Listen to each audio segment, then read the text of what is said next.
Nyagasani Yesu n'abane na hamwe.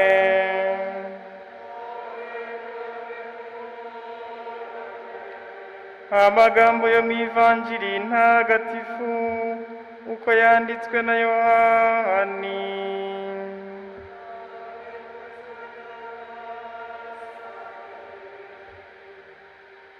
Muri icyo gihe mu bari baje gusengera i Yerusalemu ku munsi mukuru harimo n'Abagereki. Begera Filipo wari uw'i Betsayida ho mu Galileya, baramwinginga bati, nyakubahwa, turashaka kubona Yesu. Filipo nawe ajya kubibwira Andereya, Andereya na Filipo bajya kubibwira Yesu. Yesu abasubiza avuga ati, koko igihe kirageze cyo kugira ngo umwana w'umuntu akuzwe. Ndababwira ukuri koko, imbuto y'ingano iyo itaguye mu gitaka ngo ihugute, ikomeza kuba yonyine, nawe iyo ihuguse yera imbuto nyinshi. Ukunda ubuzima bwe arabubura, kandi uwanga ubuzima bwe muri iyi si azabukomeza kugeza mu bugingo bw'iteka.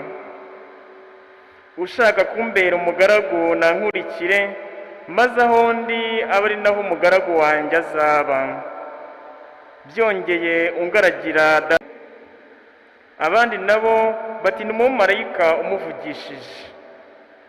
Yesu arabasubiza ati, iryo jwi si njye rivugiye, ahubwo ni mwebwe.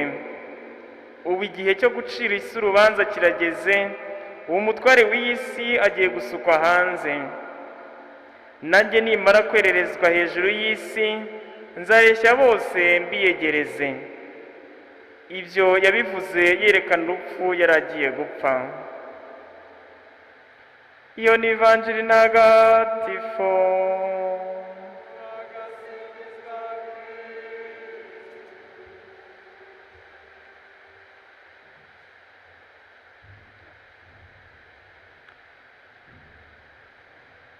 Bakristu bavandimwe, kuri iki cyumweru cya gatanu cy'igisibo twatangiye twibutsa ko iki cyumweru tuba dutangiye bya hafi noneho iminsi y'ububabare bwa Nyagasani. Kuzirikana kuri ubwo bubabare bikanagaragarira mu muhimbazo dukora, igitambo cy'Ukarisitiya dutura, kuko yaba ari indirimbo, yaba ari amasengesho ateganywa abajyanye n'ubwo bubabare bwa Nyagasani.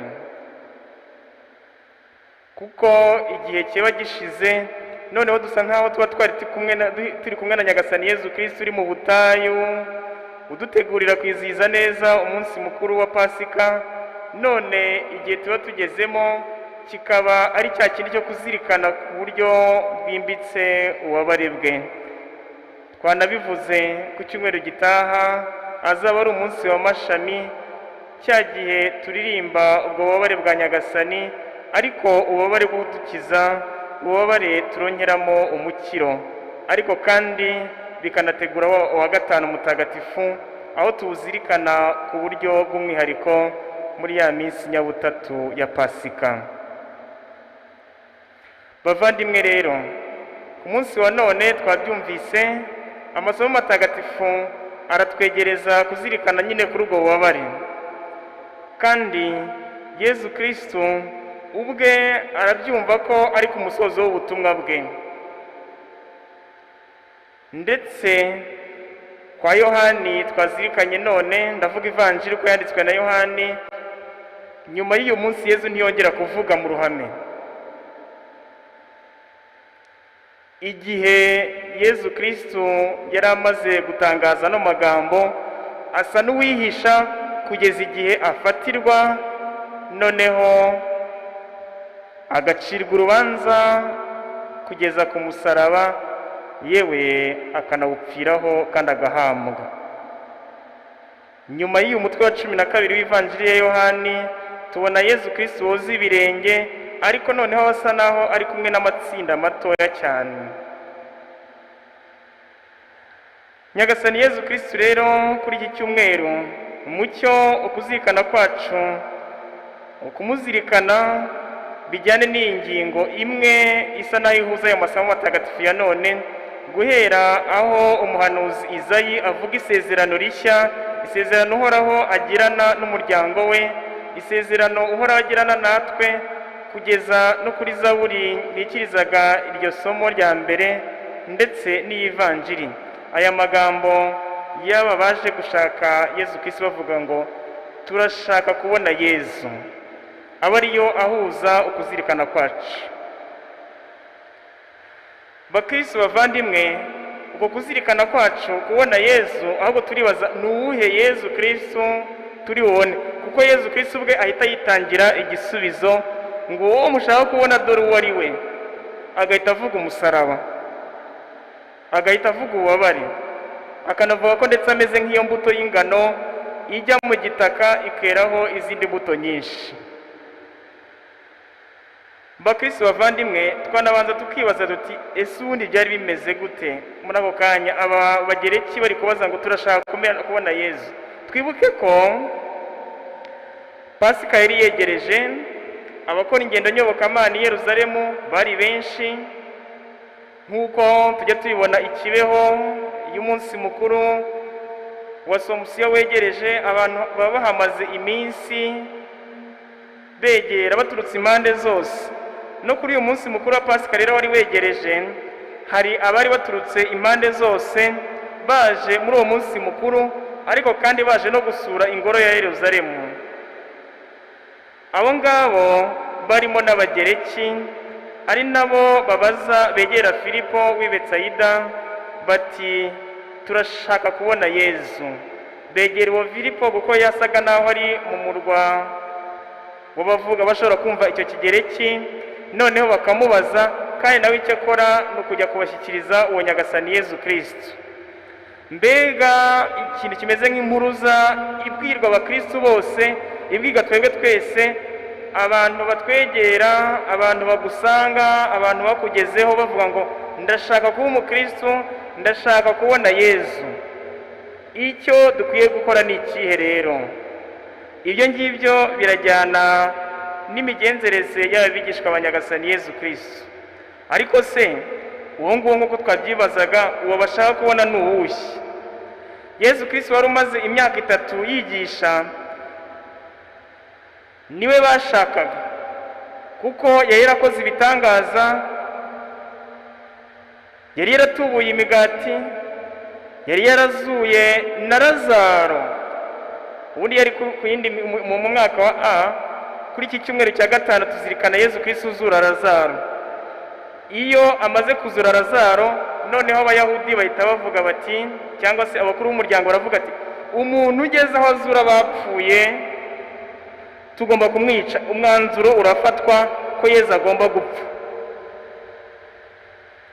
kuko baravuga bati noneho nta muntu uzongera kutwumva, ibitangaza by'uyu muntu bizatuma iyi mbaga ikurikira uyu nguyu maze ntiyongere kutwumva, cyane cyane ko ibyo yavugaga bumvaga ngo ari ukuri. Aba bagereki rero barashaka kubona uwo muntu wazuye Lazaro, barashaka kubona uwo muntu w'umunyabitangaza, uwo muntu usangira n'abanyabyaha, uwo muntu wegera abakene, niwe bashakaga kumva ndetse no kubona. Ntabwo bashaka kumubona bisanzwe gusa rero ngo twamubonye twigendeye, barashaka kugera aho bahura nawe, bahura n'icyo gitangaza cye cyangwa se n'iyo migirire ye, kuko bari baramubwiwe.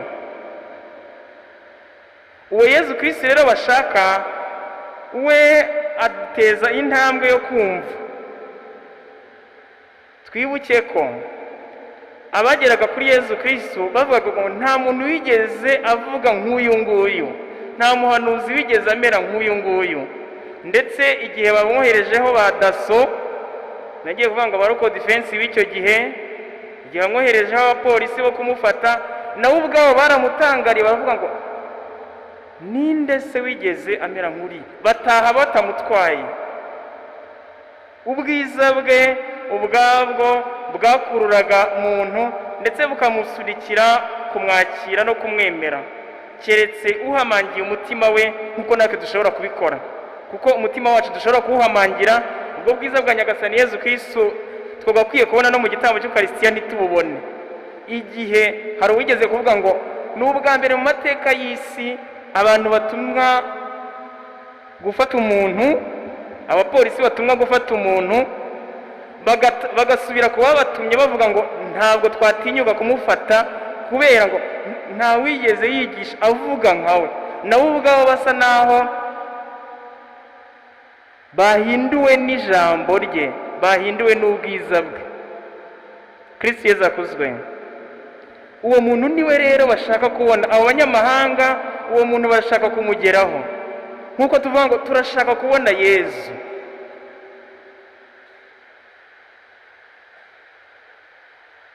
Nyagasani Yesu Kristo ubwe rero ahita atanga igisubizo gikomeye cyane kugira ngo uko kumubona bataza kubwitiranya uwo Mesiya, uwo nguwo bavuga ko ari umuhanuzi ukomeye wakoze ibyo bitangaza byose, bataza kumwitiranya itavuga uwo noneho bagomba kubona. Yesu Kristo rero yarabibonye ko isaha yigeze. Niba n'abanyamahanga, mwibuke ko yari yaragiye abuza abigishwa be kujya mu banyamahanga. Muramenye natumwe ku bana ba Isiraheli, umugati w'abana ntabwo ukwiye kujugunyirwa ibibwana. Kenshi cyane Nyagasani Yesu Kristo ni nkaho yavugaga uwo muryango wa Isiraheli. Noneho abonye ko abanyamahanga bahageze kandi bashaka kumubona, ni nkaho avuga ati isaha yanjye irageze, cya gihe kirageze. Noneho hahandi nawe ubwo arabyivugira mu ivanjiri ya none ngo nimara kwererezwa ejuru y'isi nzareshya bose. Aho ari kureshya bose rero aravuga ati isaha yanjye buriya yageze. Icyo ahita akora rero ni ugusubiza, yaba ari Filipo, yaba ari Andereya, yaba ari n'abo Bagereki, abasubiza uwo bakwiye kubona. Niba mushaka kubona Yesu rero, nabonye harimo abana, niba mushaka kubona Yesu ni nk'aho bababwira ngo nimurebe hariya hejuru,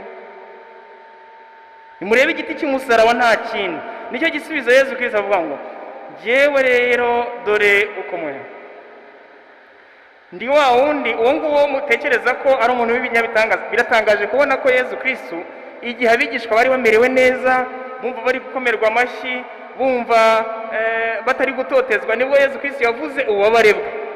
Nibwo Yesu Kristo yavuze ko ameze nk'iyo mbuto igiye kujya mu gitaka kugira ngo ibyare izindi mbuto nyinshi. Aho bigishwa mu gihe bumvaga batekanye, mu gihe twakumva tumerewe neza, nibwo Yesu Kristo avuga ububabare, nibwo Yesu Kristo avuga urupfu rwe, nibwo Yesu Kristo avuga umusaraba. Nyagasani Yesu Kristo rero yifuza ko bataza kumwibeshyaho, maze agatuma imyumvire yabo ijye ejuru, yigire hejuru, agatuma imyumvire yacu ijye ejuru. Kwitanga icyo bisobanuye ni ikihe? Nubwo rero hari hasigaye hafi icyumweru kimwe kugira ngo Nyagasani Yesu Kristo yicwe, kandi hafashe umwanzuro wo kugira ngo bamugirire nabi, haje abo banyamahanga, maze Yesu Kristo wumvaga ko isaha yigeze abararikira kumva umusaraba. Abagana abakristo, abatugana bavuga ngo turashaka kubona Yesu, ntabwo ari bakeya. Ngo nyereka, mbwira uko nagarukira Imana, mbwira uko nabatizwa, mbwira uko nashingirwa, mbwira uko nahabwa amasakaramentu, mbwira uko naba umukristo gatolika. Abo ngabo ni benshi cyane kandi ngo baturutse imihanda yose. Ubwo turi muri Remera twavuga duti aba Kimironko, aba hano mu Migina, aba hehe, hari benshi bari gushaka kugana uwo Nyagasani Yesu Kristo. Kandi uko batugeraho ni nkaho tutagiye kwibeshya ngo tubabwire uko tumwumva gusa.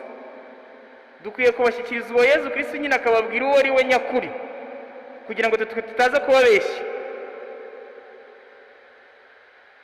Kandi iyo bamugezeho koko bakururwa na bwa bwiza, nk'uko navuga ngo baba polisi cyangwa se baba daso, uko bakavuga ati nta muntu bigeze avuga nk'uriya.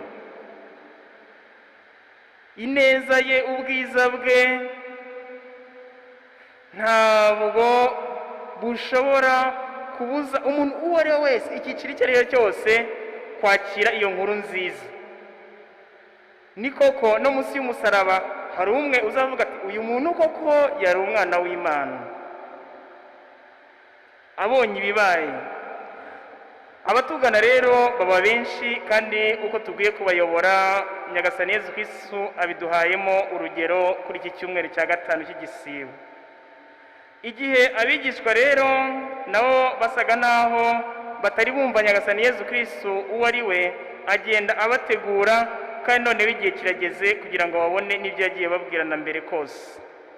Yezu icyo asaba ni ukumukurikira, ngo nimunkurikire, ndetse agera naho avuga ati umuntu wese unkurikira data azamwubahiriza, data azamukunda, data azamuha kumva neza Imana iyo ari yo. Impamvu zatavuga ngo umuntu wese unkurikira nzamukunda cyangwa se nzamwubahiriza ni iki, ntabwo yivuga we, nuko yari azi ko agiteye urujijo mu myumvire y'abamukurikiraga, ngo data azamwubahiriza, ungaragira data azamwubahiriza.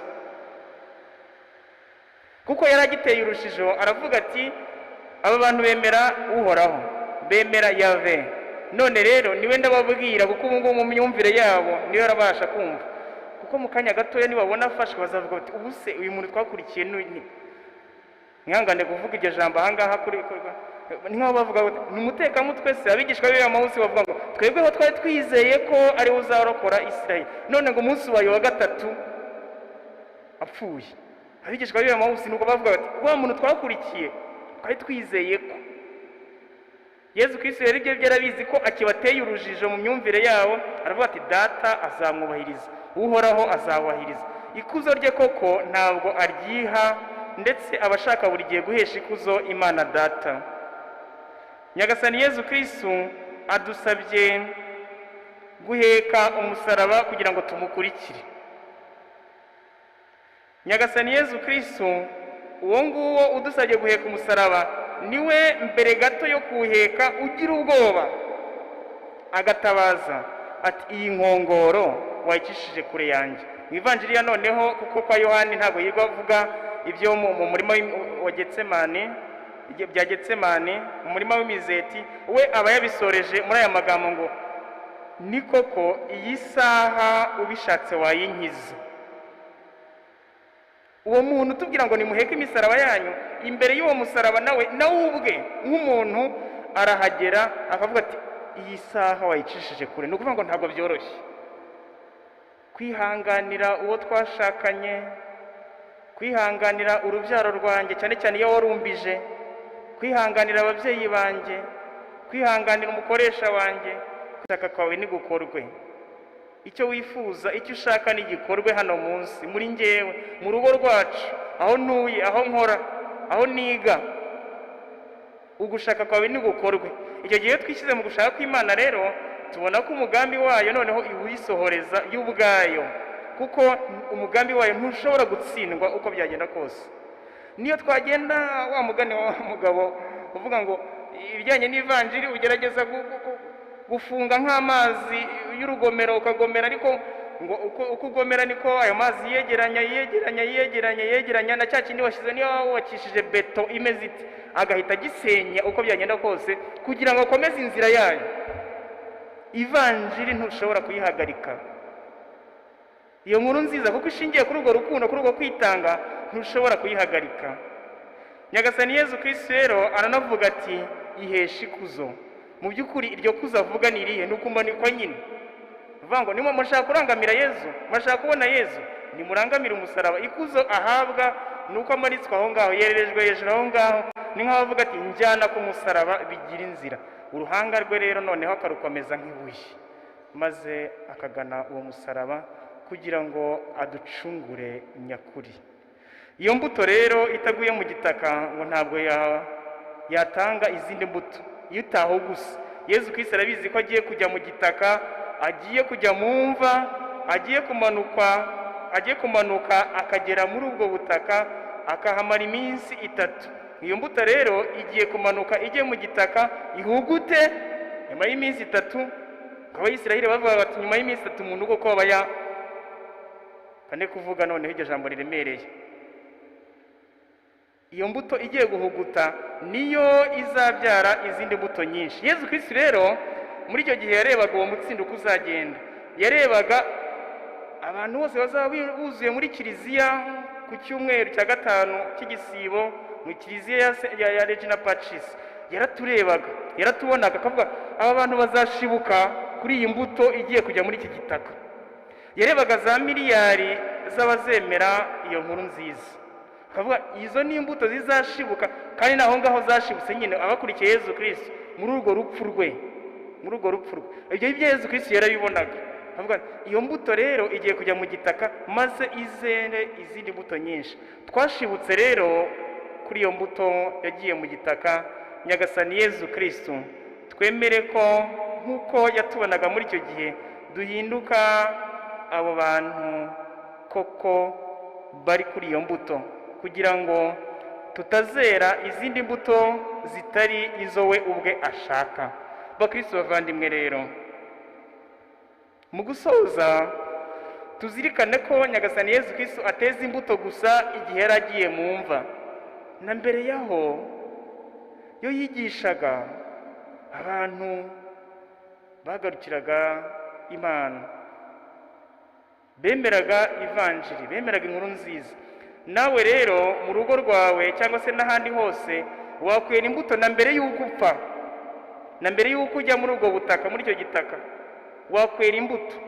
Kandi izo mbuto Nyagasani Yezu Kristo ashaka noneho nazo zijyanye n'icyo gisobanuro cyo gupfa, ni uguca bugufi, ni ukumanuka.